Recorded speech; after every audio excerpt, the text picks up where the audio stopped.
Okay, so let's talk about the Boogeyman. I got the chance to see this last night, and let me show you a little picture from the screening right here. I got to hold the orb, y'all. So I got to hold the orb, and it was a great screening. I really enjoyed it. I really enjoy when screenings are packed and you can just see it with a bunch of people, especially a horror movie. That is the best way to go into these. But let me tell y'all something before y'all saw me going over there. Before we get into the video, we currently just dropped this Boat for Pearl shirt right here. So if you want to go get that, I'll leave a link below, or you can find it right here. There's also a hat of it and a beanie, so it definitely supports the channel a lot, and I would really appreciate anybody who goes and gets one, or if you just share it and all of that. But you also do support the channel a lot by just subscribing. But let's get right into this movie that I really enjoyed. So the Boogeyman is based on a short from Stephen King, and you know, we've gotten Boogeymans a lot of throughout the years, right? I mean, even Michael Myers was called a Boogeyman at a point. It's been a crucial part of like our horror and our fables, our tales over time. A tale as old as time. That is what the Boogeyman is. There was a show based on Stephen King's Boogeyman as well called The Outsider. Another great show that I really do recommend. But let's get right into my thoughts and opinions on the movie here, directed by Rob Savage. This movie was very interesting to me because I was wondering throughout the hearing of this movie being made and appearing and all of that, how would it be? Because like I said, there was just a show called The Outsider that was based on a boogeyman of sorts. And I really did enjoy that show, but I just wasn't sure what the movie would bring that the show hadn't brought already. And so when I first heard that this movie was coming to streaming or whatever, and then it got positive reactions at a test screening, and then it got more positive reactions at like a festival or something like that, I was like, okay, I'm intrigued, because this was another movie in the instance of Evil Dead Rise where it was just going straight to streaming, and then they saw it had a lot of potential. And so I was excited for this movie. I really was. And let me tell you, I think that this movie really delivers. It is rated PG-13. That's going to be my first gripe with the movie, and that's not the movie's fault at all, because the movie does the best it can to just go and be as bold as it can with that PG-13 rating. But I think that PG-13 rating kind of hindered it a lot in some of the scenes and some of the storylines here as well. So I think that was definitely something that could have been better if it was an R-rated movie, because I felt like they were able to go that distance that they were trying to imply they wanted to go to, but due to that PG-13 limitation, then they were a little bit held back. But overall, like I said, I think that the story is great. You follow this family that is suffering through this loss, and then you have a boogeyman to throw in there. So it kind of felt a little bit like, I would say, a lot of the movies that we see nowadays, Lights Out, Smile, a lot of these movies that are dealing with this very heavy sentimental aspect of it, but on top of it you throw in the horror and its metaphors and all of that. And I think it works great here in the Boogeyman.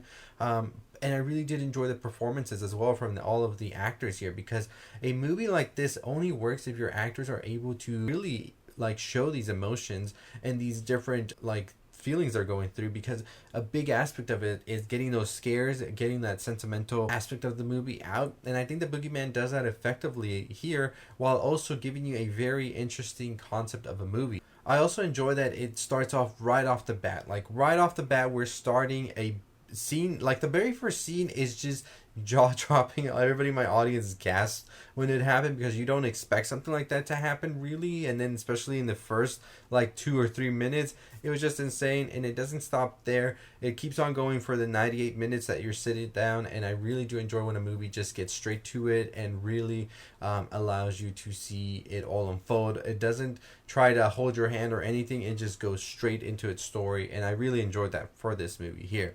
I think Sophie Thatcher, of course, is the standout here. You've seen her in Yellow Jackets.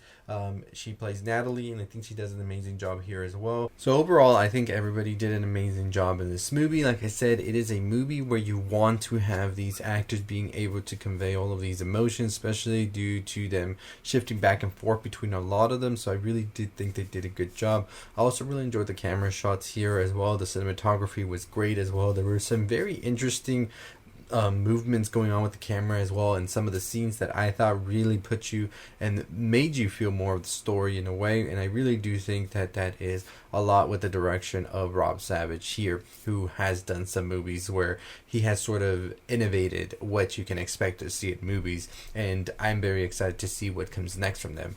Overall, like I said, I thought the movie was great, the scares and all of that. Now, some of the things I may have not enjoyed, I think definitely has to be the fact of the final monster look. I feel like it kind of felt a little bit too generic, and I feel like in a day and age when we have a lot of these type of movies and monsters and all of that, it's kind of be hard to get something original out, especially if there's like a studio and everything that needs to have something be done just right and always getting sort of like safe. That's the thing, being safe with it, because this monster reminded me of a lot of other monsters we've seen, whether it was Lights Out, whether it's Smile, all of that, the design and all of that, you know.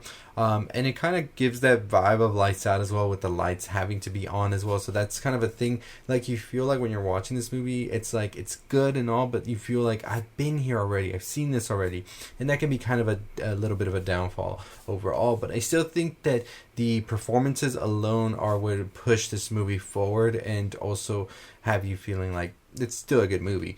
Overall, we give The Boogeyman, I would say, a 3.5 out of 5. We thought it was very fun to watch with a full crowd. I thought the story was great as well. There was this moment in here where I did shed a tear. So I really did appreciate the story as well, having that sentimental value. And like I said, the performances here. The performances are everything in the direction as well. So overall, that's why we give it a 3.5.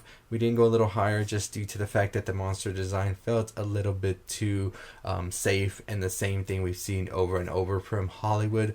So that's one of the reasons. And also, I feel like there were some aspects that could have been a lot better if it was a little bit... If it was rated R instead of PG-13, they could have gone a little further and explored those topics and themes they wanted to, but it was just that fact that it was PG-13. Overall, like I said, it's still a good movie, good summer horror film for sure. PG-13 horror movie, just know that that's what you're getting into. So very good movie, and excited to see what comes from these actors, the director, and everybody involved in the future from them. So let me know your thoughts and opinions. But like I said, I'm reaching over again, y'all. We have launched our merch, Vote for Pearl. Go check it out in the description down below, or you can check it out in the URL here. Helps the channel out a lot and helps us go further, so really would appreciate anybody who goes and checks that out. And also another way you can help is by just subscribing, because we are also running a giveaway. If you want to enter that giveaway, all you have to do is be subscribed to the channel, hit the notification bell to know when the video drops announcing the giveaway, and make sure you comment below, I want to enter the giveaway. At 28,000 subscribers, we will announce the winner, so less than 300 to go. And as always, I'll see all of you next time. Stay safe, stay positive.